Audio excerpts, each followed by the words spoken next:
இந்த கேரக்டர் சொன்ன உடனே எனக்கு தோணுன ஒரே ஒரு விஷயம், எனக்கு நடிக்க வருமா? இதுவரைக்கும் நான் பண்ண அந்த ஜோன்லே வேற மாதிரி நான் ரொம்ப ஃப்ரீடமாக நடிச்சுக்கிட்டு இருந்தேன். எனக்கு ஒன்றும் புரியல. இது என்ன இதில் போய் உட்கார சொல்லிட்டாரு. சரி வந்தா இருப்போம், இல்லைன்னா போவோம் அப்படின்ற லெவல் தான். 1500 அடி பள்ளத்தில் ஒரே ஒரு சிங்கிள் மரத்தில் கிட்டத்தட்ட ஒரு 4 மணி நேரம் உட்காந்துருக்கேன். சும்மா ரோப் கட்டுறதெல்லாம் வேஸ்ட்டு. அதெல்லாம் விழுந்தா எலும்பு கூட கிடைக்காது, அந்த மாதிரி ஒரு இடம். பார்த்துட்டு நிறைய பேர் வந்து சிஜிங்களா என்ன இது கம்ப்யூட்டர் கிராஃபிக்ஸுங்களா நாங்கள், அதுதான் கொஞ்சம் சங்கடமாக இருந்தது. யங்ஸ்டர்ஸுக்கு எது பிடிக்குதோ அது, இல்லைன்னா உட்காந்து தியேட்டர்லேயே உட்காந்து டேய் இதை படம் மக்களா டேய் வந்துடாதான்னு அங்கிருந்தே போடுவாங்க. சரியா? அதனால ரொம்ப டேஞ்சரு. ஒன்று பசங்களுக்கு எல்லாருக்குமே பிடிக்கணும் அது.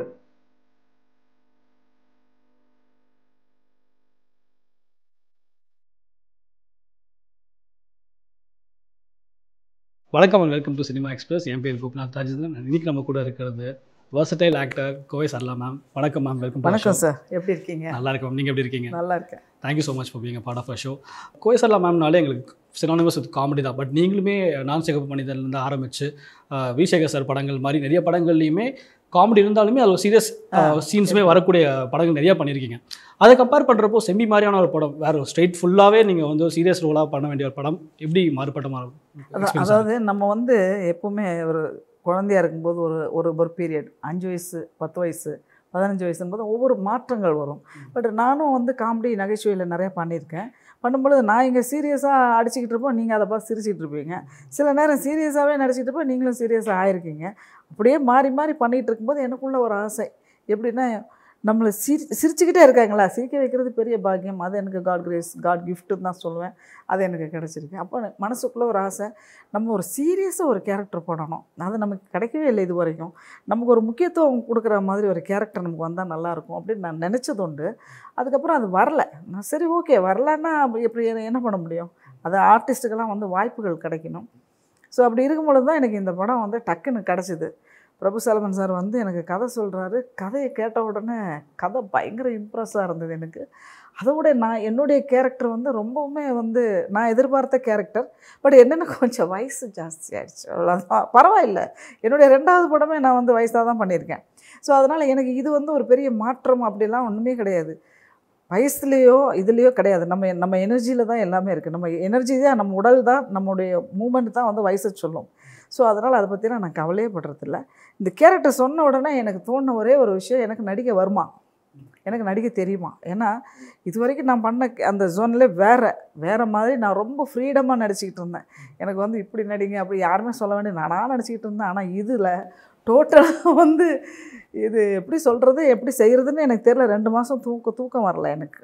இங்கே சார் சொன்ன உடனே கதை. அப்புறம் நான் அவர்கிட்ட சொல்லிட்டேன், சார் நான் வந்து நடிச்சிருக்கேன், ஆனால் இது வரைக்கும் நடித்ததில் இது ஒரு வித்தியாசமாக இருக்குது இந்த கேரக்டரு. நீங்கள் சொல்கிற அளவுக்கு அடக்க ஒடுக்கமாக என்னால் இருக்க முடியுமான்னு தெரியல. நம்மளாம் கொஞ்சம் அக்கப்போர் பிடிச்ச ஆளுங்க. அதனால் இது எப்படி பண்ணுறது அப்படின்னு யோசித்தேன். அப்போது நான் பார்த்துக்கிறேம்மா அப்படின்னாரு. அப்போ நான் சொன்னேன், சார் நான் எதுவுமே பண்ண மாட்டேன், ஒரு பொம்மை மாதிரி வருவேன், உங்களுக்கு எந்த இடத்துல எது தேவையோ அதை நீங்கள் சொல்லுங்கள், அதை செய்கிறேன் அப்படின்னு. அப்படி தான் இது ஆரம்பிச்சுது. காமெடின்ற வரப்போ நீங்கள் ஸ்பான்டேனியஸாக நிறைய விஷயங்கள் பண்ணலாம், இம்ப்ரோவைசேஷன்ஸ்க்கு இடம் இருக்கும். அந்த ஸ்கூல் ஆஃப் தாட்ஸ்லேருந்து நீங்கள் வந்திருக்காங்க. பட் இங்கே ஒரு சீரியஸ் படம், ஏற்கனவே ஒரு இதான் டைலாக் சொல்லிட்டாங்க, ஒரு எமோஷன்ஸ் கரெக்டாக இருக்கணும். ஸோ அது ஏற்கனவே நீங்கள் அந்த இம்ப்ரோவைசேஷன்ஸ்லாம் பண்ணதுனால அது நீங்கள் ஹெல்ப் ஆச்சா, இல்லை கம்ப்ளீட்டாக டிஃப்ரெண்ட்டாக தேவைப்படுச்சா உங்ககிட்ட இருந்தது? அது வேறு கிளாஸ். காலேஜுக்கும் ஸ்கூலுக்கும் பேபி கிளாஸுக்கும் இருக்கிற டிஃப்ரென்ஸ் தான் இது. ஸோ இப்போ இதில் வந்து நான் ஒரு பிஹெச்டி லெவலில் ஃபீல் பண்ணணும். நான் பிஹெச்டி படிக்கலை, பட் அந்த ஃபீலிங் இருக்கணும் அந்த கேரக்டர் எனக்கு இல்லை, கேரக்டருக்கு. ஸோ அந்த கேரக்டர் வந்து எனக்கு டைரக்டர் வந்து ஈஸியாக எனக்கு கொடுத்ததுனால எனக்கு ரொம்ப ஈஸியாகிடுச்சு. இத்தனை நாள் நான் ரொம்ப வேஸ்ட் பண்ணியிருக்கிறேனே, நான் அப்போ தான் யோசித்தேன். ஏன்னா அது காமெடியில் நடிக்கும் பொழுது நிறைய ஒரு 10 விதமாக சிரிக்கிறது, ஒரு 15 விதமாக அழுகிறது எல்லாமே இருந்துச்சு. ஸோ இப்போ இதில் வந்து எனக்கு அதெல்லாம் தேவையில்லை. இதுதான் அழுக, இதுதான் சிரிப்பு அப்படின்னு அவர் என்ன சொல்கிறாரோ அதை மட்டும் செஞ்சால் போதும். அப்புறம் ஏன் தேவையில்லாத ஸ்ட்ரெயின்? ரொம்ப ஈஸியாக இருந்தது எனக்கு.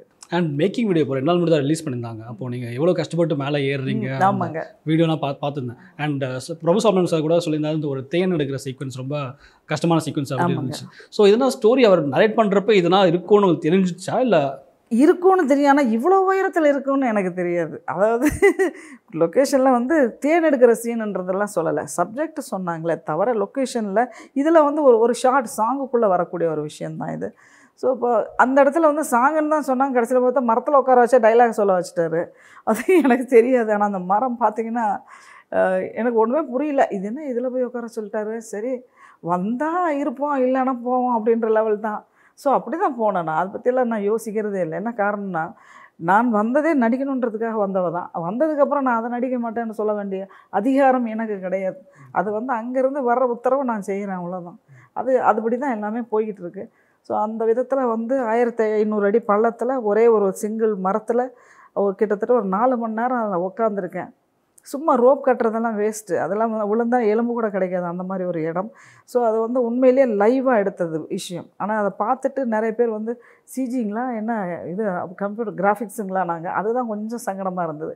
எப்படி ஒரு காஞ்சனாவில் வந்து நான் வந்து லாரன்ஸ் மாஸ்டர் தூக்கி இடுப்பில் வச்சேன், அதுவும் என்னுடைய ஒரிஜினல் தான். ஸோ அதையே வந்து நான் லைவாக பண்ணி காமிச்சேன். சன் டிவியில் ஒரு தடவை அந்த ஒரு நிகழ்ச்சிக்காக பண்ணி காமிச்சேன். ஸோ அதே மாதிரி தான் இந்த மரமும் வேணால் ஒரு தடவை லைவாக பண்ணி தான் காட்டணும். நான் பண்ணுவேன், எனக்கு ஒன்றும் பிரச்சனை இல்லை. சூப்பர். அண்ட் ப்ரொஃபசர் சார் இன்டர்வியூவில் சொல்லியிருந்தாரு, நீங்கள் செட்டுக்கு வந்ததுக்கப்புறம் 2-3 டேஸ் ஆச்சு ஒரு சிங்கில் வரத்துக்கு நீங்கள் ரெண்டு பேரும் அப்படின்னு. ஸோ அது வந்து இந்த கேரக்டரோட டிஃபிகல்ட்டினாலேயே அது இல்லை, அது என்ன காரணம்னா ஒரு ஃபஸ்ட்டு மேக்கப் டோன் வந்து ஃபஸ்ட் ஒரு நாள் ஃபுல்லாக மேக்கப் டெஸ்ட் எடுக்கும் பொழுது ஒரு ஹாஃப் டே வரைக்கும் அந்த மேக்கப் செட் ஆகல. லாட்டிக்ஸ் எல்லாம் போட்டுக்கிட்டெல்லாம் பண்ணினாங்க. பட் அது பண்ணியிருந்தால் ரொம்ப டஃப்பாக இருந்திருக்கும். ஸோ அது மேக்கப் செட் ஆகல. அப்புறம் சரி அதை அங்கே லொக்கேஷனில் பார்த்து ஆக்ஷன்ஸ் மட்டும் அவர் கொஞ்சம் பார்த்துக்கிட்டாரு. அப்புறம் கொஞ்சம் நம்பிக்கை வந்திருக்கும்னு நினைக்கிறேன் என் மேலே நடிப்பேன் அப்படின்றத. ஸ்பாட்டுக்கு போய் பார்த்துக்கலான்னு அப்புறம் அங்கே போயிட்டோம். அங்கே போனோன்னா ஒரு ப்ரௌன் டோன் போட்டாச்சு ஃபுல்லாக இதை இந்த மேக்கப்பு. ஸோ அதுக்கப்புறம் வந்துட்டு விக்கு வச்சுருந்தோம் நாங்கள். ஃபுல் விக்கு வச்சுட்டு தான் ஒரு டாப்பில் ஒரு குடிசை மேலே உட்கார வச்சாங்க. உட்கார இடமே டஃப்பு தான். எல்லாம் ஃபஸ்ட்டு ஷார்ட்லேருந்து லாஸ்ட் வரைக்கும் டஃப்பு தான் படத்தில். பட் அதில் வந்து விக்கு வச்சுருந்தா நான் ஆக்ஷன் பண்ணுறேன், டைரக்டர் சொல்கிறாங்க, அவருக்கு செட்டே ஆகலை. இப்போ எனக்கு என்ன டவுட்டுன்னா, நான் எதுவும் சரியாக நடிக்கலையா, இல்லை நான் நடிக்கிறது அவருக்கு பிடிக்கலையா, இல்லை நம்ம எங்கேயாவது ஒரு தேவையில்லாத ஆக்ஷன்ஸை தான் பண்ணுறோமா, நிறைய யோசித்து பார்க்குறேன். எனக்கு புரியவே இல்லை என்ன காரணம். எப்போ பாரு என்ன பார்க்குறாரு, அப்புறம் தரையை பார்க்குறாரு. தரையில் என்ன இருக்குது, தரையில் ஒன்றுமே இல்லை, மண்ணு தானே இருக்குது. அப்போ நான் மண்ணாக தான் நாங்கள் நிற்கிறேன், ஏன் எப்படி அவருக்கு ஒரு சந்தேகம் அப்படின்னு நிறைய சந்தேகம் இருந்துச்சு. அதுக்கப்புறம் கீழே வாங்கன்ட்டாங்க. அடாடா மறுபடியும் அங்கேருந்து கீழே வரணுமா அப்படின்னு சொல்லி மறுபடியும் ஏனியை வச்சு கீழே வந்து உட்காந்து, என்ன சார் சொல்லுங்கண்ணே. இல்லை ஏதோ ஒன்று மிஸ் ஆகுது. என்ன சார் மிஸ் ஆகுது, ஆக்ஷன் ஏதாவது மிஸ் ஆகுதா, இல்லை என்ன மேக்கப்பா, என்ன சொல்லுங்கண்ணே. இல்லை கொஞ்சம் இந்த முடி இப்படி இழுங்கன்னாரு. முடியெல்லாம் இழுத்து சார், இதுக்கு மேலே இழுத்த விக்கு தான் கீழே வரும், அது வேலைக்கு ஆகாது அப்படின்னா. சார் அப்போ அந்த விக்கை எடுங்க அப்படின்னாரு. சரி ஓகே, விக்கை எடுத்துகிட்டு தலை இப்படி பயங்கர ஸ்வெட்டாக இருந்துச்சு. அது இத்தனைக்கும் அந்த கொடைக்கானலில் வச்சு செஞ்ச மாதிரி இருந்தது. இந்த விக்கு மேட்ரு மட்டும் ஓடி இருந்திருக்கு. இப்போ தலையிலெல்லாம் எனக்கு வேர்த்துருச்சு. அப்புறம் அதெல்லாம் கொஞ்சம் தொடச்சி விட்டாடனா, இதுதான் இருங்க அப்படியே இருங்க, இதில் கொஞ்சம் ஒயிட் போட்டுக்கலாமா, போட்டுக்கலாம் சார் அப்படின்னேன். அப்பா விக்கில் விழுறங்க அந்த இம்சையில் நம்மளுக்கு ஓகே, இல்லைன்னா அது வச்சுக்கிட்டு போட்டு இழுத்துக்கிட்டு கஷ்டமாக இருக்கும். ஃபுல் ஒயிட் போடுங்க, நாங்கள் போட்டுக்கிறீங்களாண்ணா, போட்டுக்கலாம் சார் அப்படின்னா. ஒயிட் ஃபுல் ஒயிட்டு போட்டு அதுக்கப்புறம் தான் அவர் உக்காந்தார. அது வரைக்கும் என்னை உண்டு இல்லைன்னு பண்ணிட்டார். 3 மணி வரைக்கும் விக்கில் தான் ஒரு விஷயம் மாட்டி இருந்திருக்கு, எனக்கு அது தெரியல. அதுக்கப்புறம் ஓகே ஆயிடுச்சு. அதுக்கப்புறம் ஒரு 2 நாள் கொஞ்சம் ஆக்ஷனில் கொஞ்சம் என்னுடைய அந்த பழைய ஸ்டைல் எட்டி பார்க்குவோம். அப்போ அவர் அதை கண்ட்ரோல் பண்ணிட்டே இருந்தார். அப்புறம் 3rd டேலேருந்து சார் ஒரு 1 மோர் எடுத்துக்கலாமா நான் கேட்பேன். வேண்டாம் போதும், இது நல்லா இருக்குண்ணே. சார் 1 மோர் வேணும் சார். வேண்டாம் மேடம், எனக்கு கரெக்டாக இருக்குது அப்படின்னு அவரு பயப்பட ஆரம்பிச்சிட்டார். அதுதான் உண்மை. இத்தனை வருஷமாக நீங்கள் இண்டஸ்ட்ரியில் இருக்கீங்க, நீங்கள் பண்ணாத கேரக்டர்ஸ் எனக்கு தெரிஞ்சு வேறு எதுவுமே இல்லை. ஸோ அப்படி இருக்கிறப்போ செம்பி வரத்துக்கு முன்னாடி இந்த மாதிரி கதாபாத்திரங்கள் நம்மளுக்கு நிறையா பண்ணிட்டோம் போதும் அப்படின்னு நீங்கள் நினச்சிக்கிறது, புதுசாக ஏதாவது பண்ணணும்னு நீங்கள் ஒரு அப்படியெல்லாம் ஒன்றும் கிடையாது. ஏன்னா போதும்னு எதுக்கு நினைக்கணும். நான் வந்து தேடி வந்து அடுத்தவங்களுடைய வாய்ப்புகளை நான் தட்டி நான் எடுக்கிறது இல்லை. எனக்கு வர்றது எனக்கு ஓகேன்னா அப்படி தான் நான் செஞ்சுக்கிட்டு இருக்கேன். ஸோ அந்த ஒரு விஷயத்தில் வந்து நான் போதும்னு சொல்லி நான் என்ன பண்ணுறது, என்ன தான் பண்ண முடியும் சொல்லுங்கள். வீட்டில் சும்மா உட்காந்து சோறாகி தான் சாப்பிடணும், குழம்பு வச்சு பிரியாணி சாப்பிட்டு இன்னும் பல்காக இவ்வளோ பெருசாகிடும். ஸோ அந்த வேலையெல்லாம் ஆகாது. ஏதாவது ஒரு வேலை இருக்கிற வரைக்கும் செஞ்சுக்கிட்டே இருக்கணும். இல்லை நான் ஏன் கேட்குறேன்னா, இத்தனை வருஷமாக இருந்ததுக்கு அப்புறமும் வேறு புதுசாக பண்ணணுன்ற ஒரு இடத்துல தோணி இருக்கும்ல. எல்லாம் நமக்கெல்லாம் ஆசை இருக்கும், கிடைக்கணும்ல. எனக்கு நிறைய தான் ஆசை இருக்குதுங்க. நான் வந்து அப்படியே ஒரு காதல் டூயட்டெல்லாம் பாடணும் அப்படின்ற மாதிரி ஆசையெல்லாம் இருக்குன்னு தான் எவன் கொடுக்குறான், எனக்கு யாரும் கொடுக்க மாட்டாங்க. ஸோ அப்போ அதில் வந்து இந்த கேரக்டருக்கு கிடச்சிது. இதெல்லாம் வந்து எதிர்பார்க்காமல் சிங்க் ஆகிறது தானே தவிர அதை நம்ம கரெக்டாக பயன்படுத்திக்கணும் கிடைக்கிற நேரங்களில். அதான் வாய்ப்புகள் வந்து சில நேரங்கள் தான் வரும். இறைவன் சில நேரங்கள் கொடுப்பான், கொடுத்து இந்த கேரக்டர் என்ன பண்ணுதுன்னு பார்ப்பான். அதை நம்ம கரெக்டாக பண்ணுறோமா இல்லையா அதை அவன் பார்த்துக்குவான். கிரெடிட் எல்லாம் அங்கே, டெபிட் எல்லாம் அங்கே தான். நம்ம வேலையை பார்த்துக்கிட்டு இருப்போம். ப்ளஸ் மைனஸ் உங்கள் கையில் தான் இருக்குது. இல்லை, ஏன்னா விமன் சென்ட்ரிக் ரோல்ஸ்ன்றது இப்போ நிறைய பேர் பேசிகிட்டு இருக்காங்க. பட் ஆக்சுவலாக பாலச்சந்தர் சார் டைம்லேருந்தே நிறைய படங்கள் பண்ணி தான் இருக்காங்க.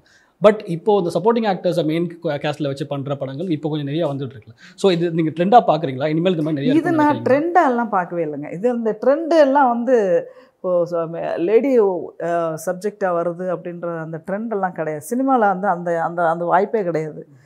லேடிஸுக்குன்னு இம்பார்ட்டன்ஸ் வர்றதே பெரிய விஷயம். வந்ததில் கொஞ்சம் சிலதெல்லாம் போய்கிட்டு இருக்குது. ஸோ இப்போ இந்த படம் வந்து உங்களுக்கு அது ஒரு சேலஞ்சிங்காக கூட இருக்கலாம். ஒரு வேளை இதுக்கப்புறம் ஆனால் இன்னும் நிறைய நீங்கள் சொன்ன மாதிரி ladies importance, character Rolle's importance கொடுத்து ஒரு சப்ஜெக்ட் வர்றது வரலாம். அப்படி தான் நான் நினைக்கிறேனே தவிர மற்றபடி இப்போ ரீசெண்ட் ட்ரெண்ட் எல்லாம் கிடையாது. ட்ரெண்டு வந்து அப்டேட்டில் உள்ள யங்ஸ்டர்ஸுக்கு எது பிடிக்குதோ அது இல்லைன்னா உட்காந்து தியேட்டர்லேயே உட்காந்து டேய் இந்த படம் மக்கடா டேய் வந்துடாதான்னு அங்கேருந்தே போடுவாங்க. சரியா? அதனால ரொம்ப டேஞ்சரு. ஒன்று பசங்களுக்கு எல்லாருக்குமே பிடிக்கணும் அது. அந்த சாங்கில் உட்கார முடியாது, மச்சான் வந்துடு வெளியிலன்னுவாங்க. போச்சா நம்ம அவ்வளோ கஷ்டப்பட்டது. அந்த மாதிரி தான் இருக்குது சினிமா. ரொம்ப வருஷமாக உங்களை பற்றி பேசுகிறப்போவே கம்பேர் பண்ணி பேசுகிறது வந்து மனோரமா ஆச்சியோட கம்பேர் பண்ணி சொல்லுவாங்க. அவங்களுக்கு அடுத்தது நீங்கள் தான் அப்படின்ற மாதிரி சொல்லுவாங்க. அந்த வரிசையில் உங்களுக்கு அடுத்தது இப்போ யார் ஃபீமேல் காமெடியன்ஸ்னு பார்த்தா அந்த அந்த பிளேஸ் வேக்கண்டாக இருக்க மாதிரி தான். இல்லைங்க, இன்னொரு விஷயம் என்னென்னா லேடிஸ்க்கு வந்து இப்போ காமெடி ரைட்டர்ஸ் இல்லை இண்டஸ்ட்ரியில். சரிங்களா? இப்போ காமெடி ரைட்டர்ஸ் இல்லாத ஒரு காலத்தில் ஆச்சரியமாக இருக்கும் பொழுதெல்லாம் ரைட்டர்ஸ் இருந்தாங்க, நிறைய பேர் ரைட்டர்ஸ் இருந்தாங்க. நான் வரும்போதே ரைட்டர்ஸ் கம்மி தான், ரொம்ப கம்மி. எனக்கு ஏதோ ஃப்ளூக்கில் டைரக்டர்ஸ் வந்து கேரக்டர்ஸாக கொடுத்தாங்க. நான் இப்போ அந்த கேரக்டரோட வாழ்ந்துட்டேன். ஒரு ரிக்ஷாக்காரன் ஒய்ஃபு, ஒரு ஆட்டோக்காரர் ஒய்ஃபு அப்படின்னா லோ மிடில் கிளாஸ் கேரக்டர்ஸ். இப்போ நான் என்ன பண்ணேன், அந்த கேரக்டர் எப்படி இருப்பாங்க லைவாக நம்ம ஒரு ரோட்டில் போகும்போது அந்த கேரக்டர்ஸில் எப்படி நடக்கிறாங்க, அவங்க ஸ்டைல் என்ன, அவங்க அதாவது ஆள் பாதி ஆடை பாதி, அதுதான் நான் சினிமாவில் பண்ணேன். அதுதான் என்னுடைய சக்ஸஸாக இருந்துச்சு. சரிங்களா? அதுக்கப்புறம் வந்துட்டு எந்த ஆர்டிஸ்டாக இருந்தாலும் எனக்கு அப்புறம் நிறைய பொண்ணுங்க இருக்காங்க. வாய்ப்புகள் வரணும். இத்தனை வருஷம் கழிச்சு எனக்கே இப்போ தான் செம்பி வந்திருக்கு. அதை வச்சு தான் இப்போ நீங்கள் பேட்டி எடுக்கிறீங்க. இல்லை நான் வீட்டில் தான் உட்காந்துருக்கணும் ரசமா புளிக்குழம்பான்ட்டு. விசேகர் சார் படத்தை பற்றி கொஞ்சம் அது மாதிரி பேசிட்டு இருந்தாங்க. அதுக்கெல்லாம் வாய்ப்பே இல்லைங்க. இன்னொரு டைரக்டர்லாம் வரணுங்க. கண்டிப்பாக எனக்குன்னு இருந்த சில டைரக்டர்ஸ்லாம் போயிட்டாங்க. எனக்கு அது ரொம்ப ஃபீலிங் தான் அது.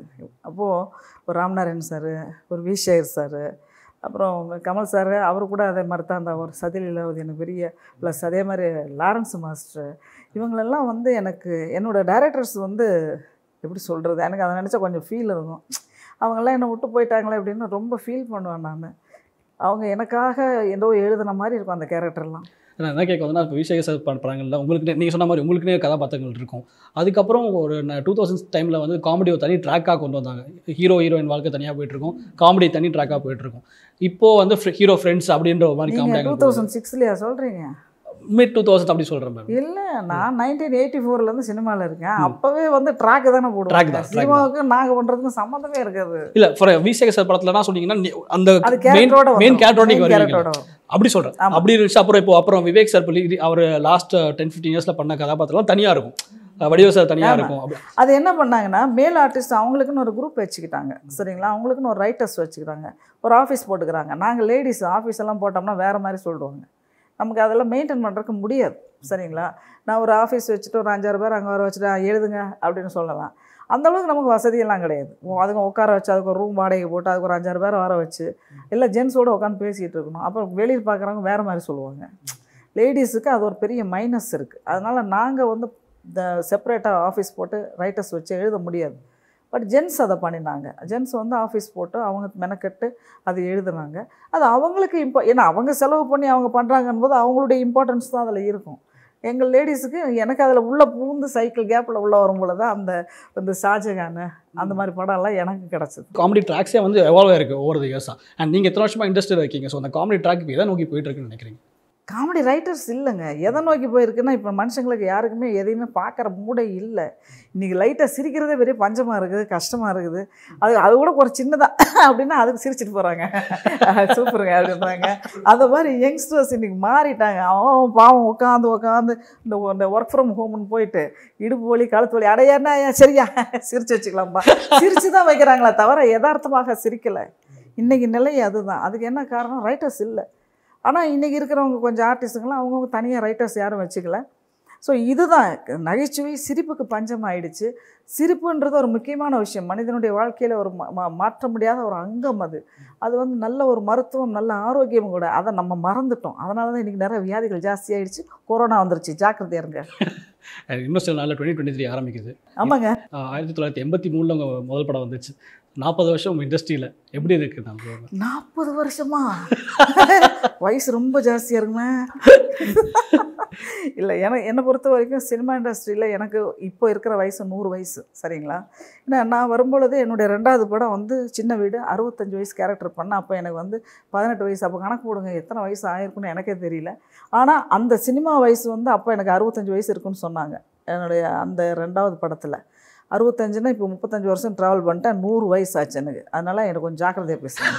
Okay, thank you so much. எனக்கு ரொம்ப வருஷம் ஆசை உங்ககிட்ட சொன்ன மாதிரி உங்களை இன்டர்வியூ பண்ணணும்னு. Thank you so much for the time.